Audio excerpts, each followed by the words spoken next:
Dad Perfect Events. 3 weeks after my daughter's wedding, the photographer called me and whispered, "Sir, I noticed something terrible in the photos. Come immediately alone and don't say anything to your daughter."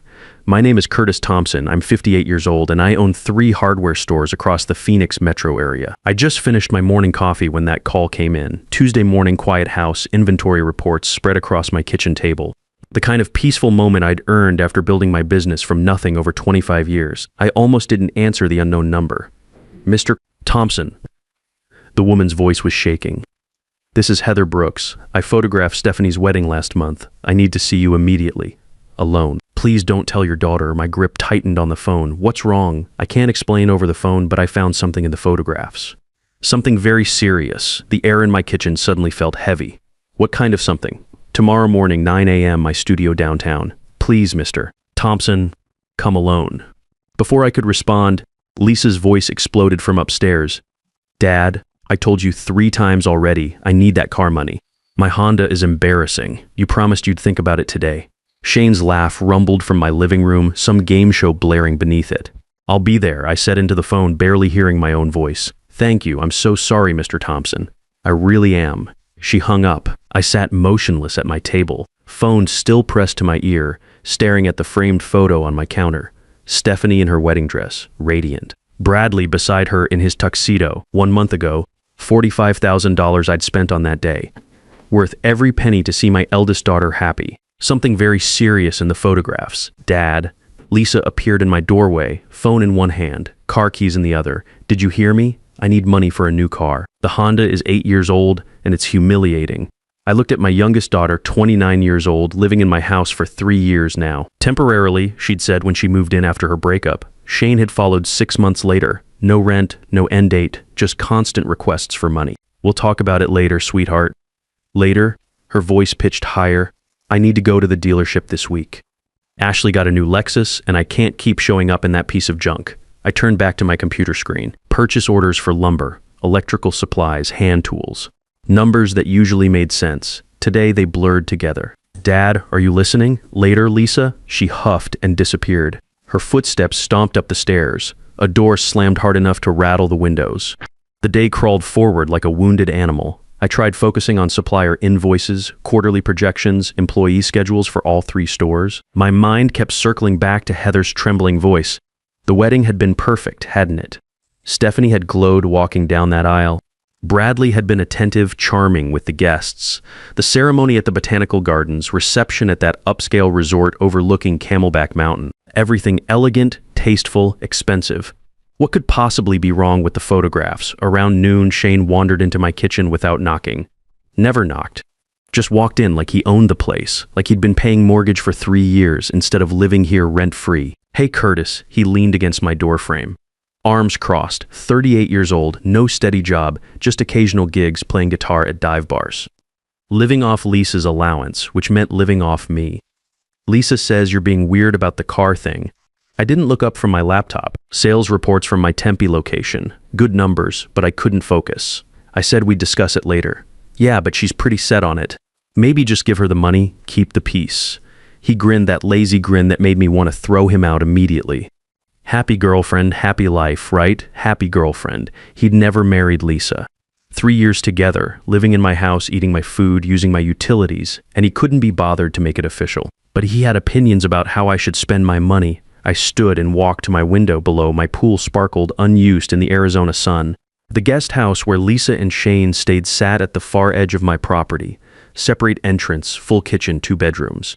I'd had it built 5 years ago thinking visiting grandchildren might use it someday. No grandchildren.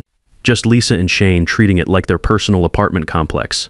The afternoon bled into evening like spilled paint. I heated leftover pasta, ate alone at my kitchen counter while Shane occupied my living room and Lisa video called someone upstairs, her laugh piercing through the ceiling. Every sound in my own house felt like an invasion. At 7:30, my doorbell rang. Stephanie stood on my front step, perfect as always. Tailored blazer, designer jeans, that smile she'd inherited from her mother. Professional, polished, everything I'd hoped she'd become when she was little. "Hi, Daddy." She kissed my cheek and walked past me into the house. I was in the neighborhood.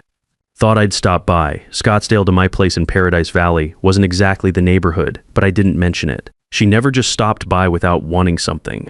She settled onto my couch, crossed her legs, looked around the living room like she was appraising real estate. "How are you? You look tired. Long day. Business things, supply chain issues, actually. Lumber prices still fluctuating, making it hard to give customers accurate estimates." She picked up a framed photo from my side table. Her and Lisa as children at the Grand Canyon, studied it with that calculating look she got, set it back down slightly off-center.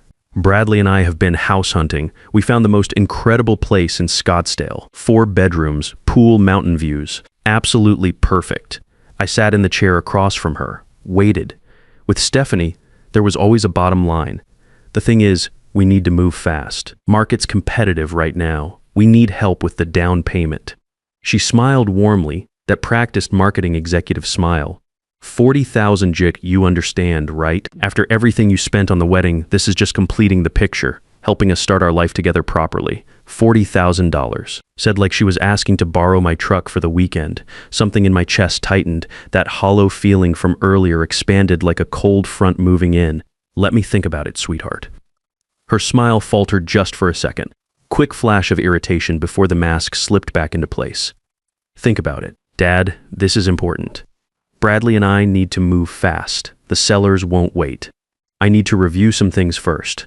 Cash flow, tax implications." She stood abruptly, grabbed her purse. "Fine, but don't take too long. We can't lose this house. It's perfect for entertaining Bradley's clients." She kissed my cheek again, colder this time, perfunctory. "Love you, Daddy. Call me soon." I watched her Mercedes pull away, standing in my doorway, $40,000 delivered like I'd already agreed, like my money was her money, like my 25 years building a business was just her inheritance account. Shane's laughter echoed from the living room, sports highlights on my TV, his beer bottle sweating onto my coffee table without a coaster. I walked back inside, but something had shifted. The house felt different, or maybe I was seeing it clearly for the first time in years. The drive to downtown Phoenix took 25 minutes. Wednesday morning traffic, I-51 South, then surface streets to Heather's studio. A converted warehouse in the Arts District. Red brick building with metal stairs leading to the second floor, her name on a brass plate beside the door. I parked across the street, sat in my truck for a moment. Whatever was inside that studio, whatever Heather had found, it would explain the hollow feeling I'd carried since the wedding. I knew it would. I just didn't want to know how. The studio smelled like coffee and printer ink. Professional photographs lined the walls. Weddings, families, corporate headshots, quinceañeras. The full spectrum of Phoenix life captured and framed. Heather met me at the door, younger than I'd remembered from the wedding day. Mid-40s, maybe. Nervous hands, apologetic eyes behind wire-rimmed glasses. "Mr. Thompson, thank you for coming."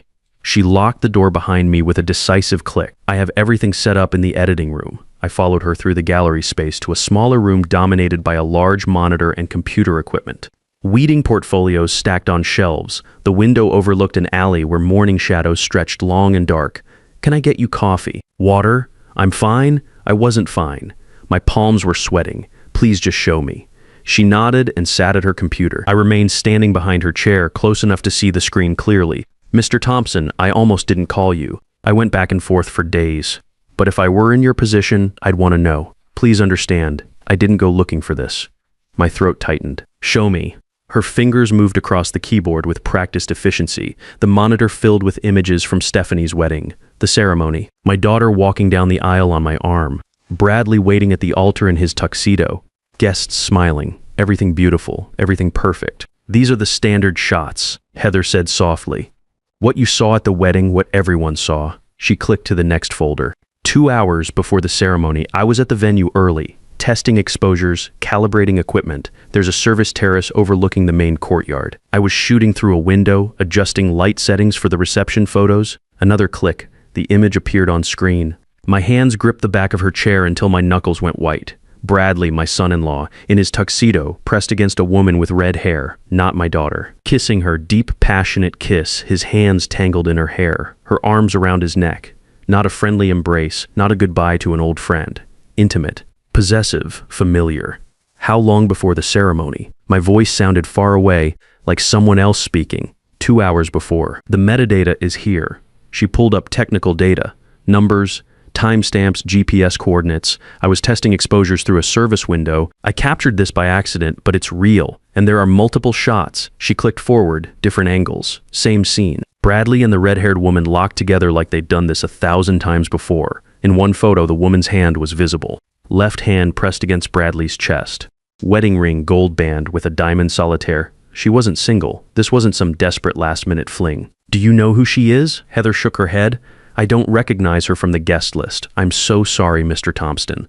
She pulled up another image. This one showed Bradley's face clearly. No confusion in his expression, no drunken stumble, no momentary lapse of judgment, just confidence, control. A man who knew exactly what he was doing. 2 hours before marrying my daughter, I straightened slowly. My knees felt weak. The room tilted slightly, then righted itself. "Can you prove the timing?" "Absolutely." She opened another window, showed me digital fingerprints, file information, GPS coordinates matching the venue location, timestamps down to the second. "This is forensic level evidence, Mr. Thompson. It would hold up in any court." She reached into her desk drawer and pulled out a small flash drive. "Everything is here. All the photos, all the metadata, technical documentation. I made copies. I took the flash drive, closed my fist around it. Don't apologize. You did the right thing." The drive back to Paradise Valley passed in a blur. I gripped the steering wheel tight, stared at the road, but my mind was somewhere else entirely. Bradley Miller, investment banker, polished, articulate, successful. Everything I'd wanted for my daughter, kissing another woman 2 hours before their wedding. A married woman? Why marry Stephanie at all? The question circled my thoughts like a vulture. Why go through with a $45,000 ceremony? Why make those vows? Why smile in those photos? What was the point? Sleep was impossible. I sat in my home office past midnight, the flash drive on the desk beside my laptop. Every time I closed my eyes, I saw those photographs. Bradley's face, confident, not guilty. Confident, I opened my laptop and pulled up the wedding budget spreadsheet, $45,000 I'd spent. Venue, catering, photographer, flowers, band, everything Stephanie had wanted, but she'd insisted on one thing specifically, cash gifts. No registry, no toasters or china patterns. "Dad, we're starting fresh. We need flexibility. Cash is more practical." I'd thought she was being mature, practical. Now I wondered what I'd actually paid for. I grabbed a legal pad and started writing numbers, dates, details that suddenly seemed wrong. The guest list had been 180 people, mostly my business associates, my friends, people who had known Stephanie since childhood, each envelope at the reception. I remembered the gift table overflowing with white envelopes. Stephanie had hired someone specifically to collect them, count them, catalog them. $35,000 in cash and checks. She'd told me the total, the week after the wedding, laughing about their good fortune. "Bradley and I are so blessed, Dad. Everyone was so generous." I wrote that number down, circled it. Then I remembered something else. My business partner from the Scottsdale store, Gary Patterson, had handed Bradley a check directly at the reception. "Welcome to the family, son. Start your life right." I'd been standing there, $5,000. Gary was wealthy, generous to people he respected. Bradley had pocketed that check and smiled. "Thank you, sir. We won't forget this. Why marry Stephanie at all?" I stared at that question on my legal pad. If Bradley had another woman, a married woman, why go through with a $45,000 ceremony? Why smile in those photos? Why take those vows, unless the vows didn't matter, unless the money did? My stomach turned cold. At 7 a.m., I showered and dressed. Business casual, khakis, polo shirt, left the house before Lisa woke up. Didn't want questions about where I was going so early. The bank opened at 9. I drove to the downtown Phoenix branch where I did my business banking. Professional territory, safe ground. The manager, Jennifer Williams, greeted me in her office. We'd worked together for 10 years. She handled my business accounts, knew my financial history. "Mr. Thompson, what brings you in this morning?" I wanted to verify a check I wrote. "Wedding gift for my daughter, $15,000. Want to make sure it cleared properly." Jennifer pulled it up on her computer. "Let me see. Yes, here it is. Joint account for Bradley and Stephanie Miller." "Joint account," I said casually, like I was just making conversation. "When did they open that?" Jennifer scrolled through the account details. "Looks like 6 months ago, February 15th. 6 months before the wedding, not years. Not when they got engaged 18 months ago. 6 months. They had opened a joint account specifically to receive wedding money. Planned it, coordinated it. They must have moved fast on wedding planning," I said, keeping my voice light. "Young people these days," Jennifer smiled. "Everything happens quickly now. Digital banking makes it so easy to set up accounts." I thanked her and left. In my truck, I sat with the engine running. February 15th. They had opened a joint account specifically to receive wedding money. This wasn't romance, this was logistics. I drove home through late morning traffic, mind churning. The house looked quiet when I pulled into the garage. Shane's car was there. Old Camry with a dented bumper he refused to fix. Always asking for money to repair it, never following through. I entered through the garage door to the kitchen, planned to go straight to my office, lock the door, figure out what to do next. Then I heard Lisa's voice from upstairs. Yeah, Dad looks suspicious lately. Her voice carried down from the second floor landing. Phone conversation, volume too loud, the way she always talked. I don't know, different somehow. But don't worry, Steph. Shane and I can stretch this another 6 months easy. By then he'll cave and buy us that condo just to get rid of us. I froze in the hallway, 1 foot on the bottom step. Stephanie's voice came through the phone speaker. Lisa had it on high volume, laughing. Perfect. I've got 2 more months of playing happy wife. Then I file. Half those gifts are legally mine in Arizona. Bradley already agreed to 60-40 split. Easiest $17,500 I ever made. My hand found the wall, steadied myself. The numbers hit me like physical blows. Lisa laughed. And Bradley's little girlfriend doesn't even know about the plan. This is perfect. Dad's so busy feeling proud of your marriage, he doesn't see anything. Keep him distracted, Stephanie said. Make him think you need something big. That way when I ask for the house down payment, it won't seem excessive by comparison. Already on it. Asked him for a new car yesterday. He looked annoyed, but he'll come around. He always does. I backed away from the stairs, silent, careful. Each step measured until I reached my office. Closed the door, leaned against it. My hands were shaking. 2 daughters, both lying, both using me, one planning divorce to steal wedding money. The other squatting in my house, running out the clock until I bought them off, playing happy wife.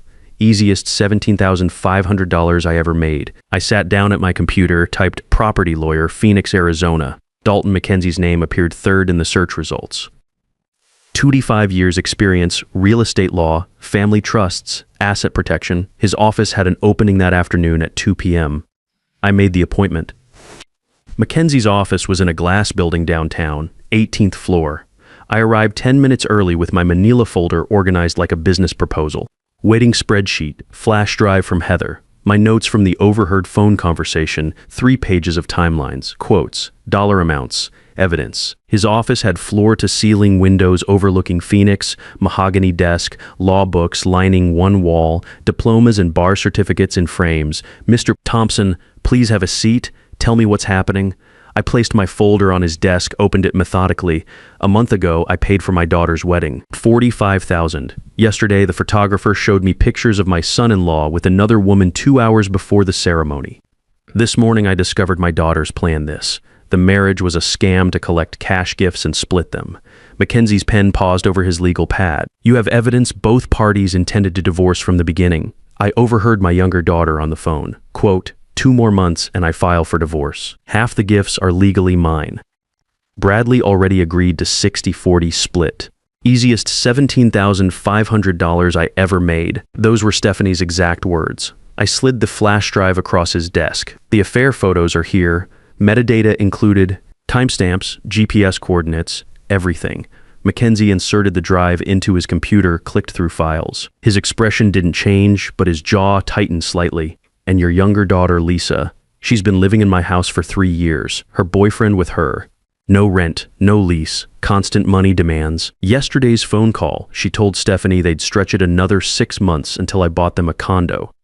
Mackenzie made notes, circled specific details. Mr. Thompson, in Arizona property law is very clear. Your house is your property. Without a written rental agreement, you have the right to begin eviction proceedings. Standard timeline is 30 days after written notice. Something loosened in my chest. They can't fight this. Not successfully. Without a lease, they're essentially guests who've overstayed. Arizona law protects property owners. What about the rest? My assets, my business. I don't want them getting anything when I'm gone. They've made it clear I'm just a resource to them. Mackenzie pulled a thick book from his shelf. That's where an irrevocable trust becomes valuable. We transfer your assets into trust management. You maintain control during your lifetime, but after death, distribution follows your instructions. Much harder to challenge than a simple will.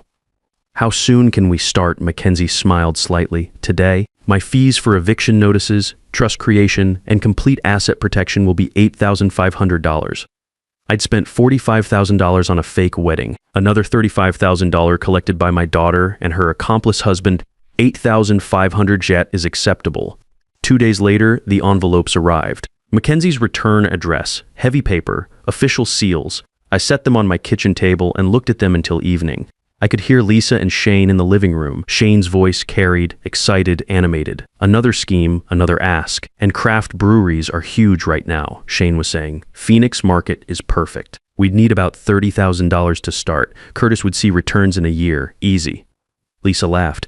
He'll do it. He always does. Just frame it as helping family, and he'll write the check. I picked up the envelopes and walked into the room. They looked up, smiling, expecting nothing. I placed the envelopes on the coffee table between them. What's this? Lisa picked up hers, puzzled. Dad, we're talking about Shane's brewery idea. Official eviction notice. You have 30 days to find other housing. The words landed like stones in still water. Lisa tore open her envelope, read the heading, her face drained of color. Shane grabbed his, scanned it. Have you lost your mind? This is our home. This is my house. You can't just kick us out like we're strangers. Lisa's voice cracked. Dad, what are you doing? I'm your daughter. You haven't paid rent in 3 years. You see me as a wallet, time to grow up. Shane stepped toward me, fists clenched. Everyone will know what kind of father you are. The notice is legal. 30 days. I walked to my office, closed the door. Behind me, chaos erupted. The 30th day arrived. I pulled into my driveway at 10 a.m. The sheriff's vehicle arrived 30 seconds behind me. Mackenzie's car followed. Deputy Troy Martinez stepped out. Mid-40s, experienced professional, Mr. Thompson. Let's get this done. We walked to my front door. I knocked, 3 firm knocks. Go away. You can't do this. Shane's voice muffled. Martinez stepped forward. Sir, this is Deputy Martinez with the Maricopa County Sheriff's Office. I'm here to enforce a legal eviction order. Open the door now. The door cracked open. Lisa's face appeared. Red eyes, defiant expression masking panic. Martinez pushed the door wider, entered professionally. The living room looked like a disaster zone. No packed boxes, nothing ready. You have 2 hours to collect personal belongings. Clock starts now. What followed was chaos in slow motion. Lisa frantically stuffing clothes into garbage bags, crying, Shane throwing things into a duffel bag with aggressive movements, muttering curses. 2 hours later, they carried the last bags to their car. At the car, Lisa turned for one final attempt. You'll regret this. When you're alone and need help, don't come crying to us. I met her eyes, calm, certain, I won't. They drove away. I stood in my doorway, my house, truly mine. That evening, Stephanie called. I almost didn't answer. I hope you're satisfied. You destroyed this family. I didn't destroy the family, Stephanie. I stopped letting it destroy me. You've changed. I don't even know who you are anymore. I'm the same person. I just stopped pretending I didn't notice being used. She hung up. 3 months later, it's late August. I sit on my terrace with morning coffee, watching the sun climb over Paradise Valley. Quiet, completely quiet, except for birds and the distant hum of the city below. Lisa has called twice. I let both go to voicemail. She and Shane found a cheap apartment. Shane got a steady job at a music store. They're figuring it out without my money. Stephanie divorced Bradley as planned. The court sorted through their wedding gift situation. Both lost money to lawyers. They'd schemed to collect cash, ended up spending it on legal fees to divide what remained. The trust documents are filed, all secured. My hardware stores are thriving. I hired a general manager for the day-to-day operations, giving me time for other things. Friday, I volunteer at the senior center doing repairs. Wednesday, I take guitar lessons. I'd always wanted to learn. There was time now. Yesterday, Heather called. Mr. Thompson, I hope you don't mind me calling. I've been thinking about you, wondering how things turned out. Things are good, Heather. For the first time in years, things are truly good. I'm so glad. You deserve peace. I surprised myself. Would you like to get coffee sometime? I'd like to thank you properly. I'd like that very much. How about next week? Next week sounds perfect. Coffee with someone who doesn't want anything except conversation. Guitar music for my own enjoyment. Repairs done because I choose to help, not because someone demands it. A business that runs itself because I built it right. They thought I'd destroyed the family. They were wrong. I'd chosen myself over their version of love that looked suspiciously like theft. I'd chosen peace over obligation. Truth over comfortable lies. Justice wasn't revenge, it was protection, it was boundaries, it was saying no when no was the only sane answer. I'd saved myself. And at 58, starting fresh felt like the best investment I'd ever made. I learned that saying no to family isn't cruel, it's survival. And sometimes the greatest gift you can give your children is showing them that their father isn't a fool.